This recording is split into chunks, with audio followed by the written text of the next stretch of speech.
Hi, this is Pamela Riemenschneider for Blue Book Services, and I have Greg Johnson here, our Director of Media Development, and this is the Produce Reporter Week in Review, and we are getting ready for the Produce Marketing Association's Fresh Summit next week in Anaheim.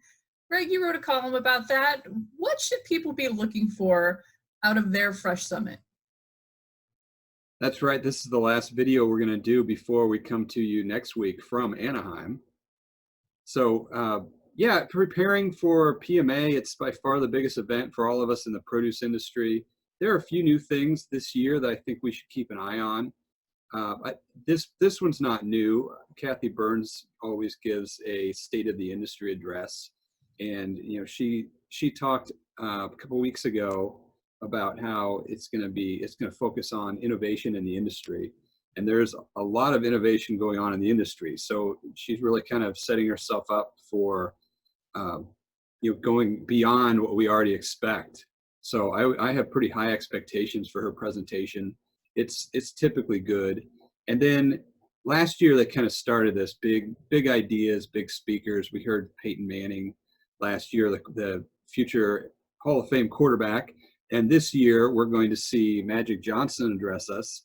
And I always think it's fun to see these celebrities come in, and most of the time they don't talk too much about the produce industry. They talk a little bit about their ties to the industry, but it's always fun to see them. He's a big star, and he's a very successful business person, and he's very tied to Los Angeles.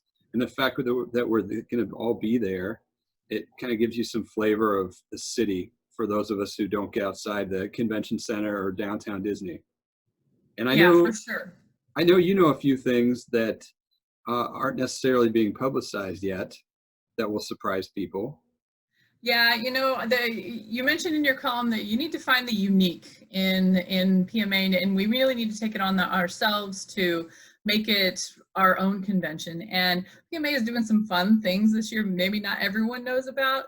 Cookie Monster's having a birthday party to celebrate Eat Brighter. That sounds like fun. And actually, the whole event's going to kick off with a finish line celebration at the Tour de Fresh. All of the riders will be coming in. It's a heck of a way to start a fresh summit, though, man. I always make sure to try not to overdo myself on day one so that my feet last all the way through. I can't even imagine riding a bike for 4 days before starting Fresh Summit. So hats off to those folks. Yeah, there's a reason I don't do the 5K either. Like I'm putting in my steps. and you might notice I have a little merch here. I have a plant merch. PMA is going to have a storefront. I got this on the down low. They're going to have a storefront where you can get some merch at the show. And I've heard that some of it includes socks. So, I'm going to have to get some of those for myself. I would be surprised if you didn't. Maybe even some PMA leggings. Maybe. I don't know. I just updated my leggings, though. I've got pineapples. Pineapples. So yeah, I'm looking forward to it. There's some fun stuff going on, and of course, all of the exhibitors. It's starting to roll in all of the invites and definite features that we're going to see from exhibitors, trying to make it a fun and exciting experience to keep you there on the show floor. So I'm excited for that for sure. Yeah, there will be over 1,000 exhibiting companies, so you really have to narrow it down and have a plan. You certainly aren't going to go visit 1,000 booths.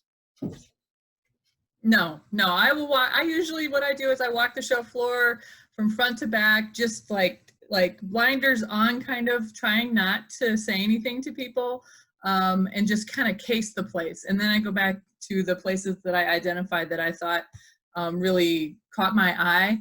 And then, of course, that's when I start to stop and talk and talk and talk and talk and talk. So I'm going to be resting my voice early next week so that I'll have enough left to get out there.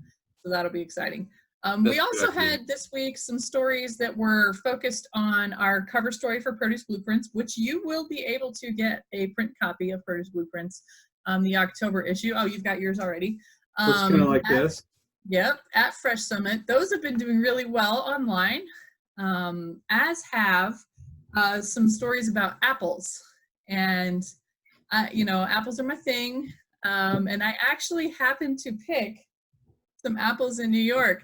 I don't know if you saw the Saturday Night Live skit about apple picking in New York, but it was pretty hilarious, talking about how you can You know, for $40, you can go out and pick $10 worth of apples. But this was part of my tour for the Arctic apples, and we had a chance to go out to the Hudson Valley Research Station for Cornell University. And this variety right here is delicious. It's amazing. Its name is Crimson Crisp. And as soon as they told me this name, I was like, huh, wow, that's awfully a lot like Cosmic Crisp, which is the That new does sound familiar. Yeah, it sounds familiar. The thing is, though, this apple was not considered a commercial success. I mean, I wouldn't say it flopped, but it's pretty much something you can only find in very specific areas.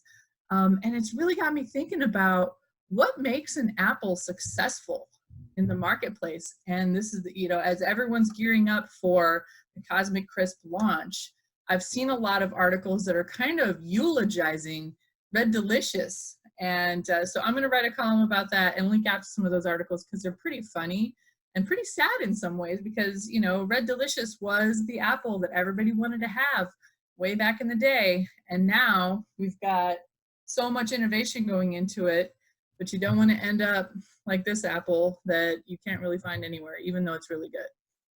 Well, maybe American consumers should get some credit because after having so much exposure to Red Delicious and going, then we get access to all these great new proprietary varieties, and they are fantastic.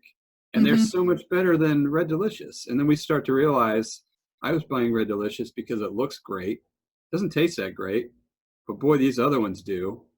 And there's a different one at every store because everyone has their own agreements, and there's a lot of them. Yeah. I think maybe we should just give consumers a little more credit to start buying on flavor rather than looks, and we can just keep the Red Delicious as an export market item.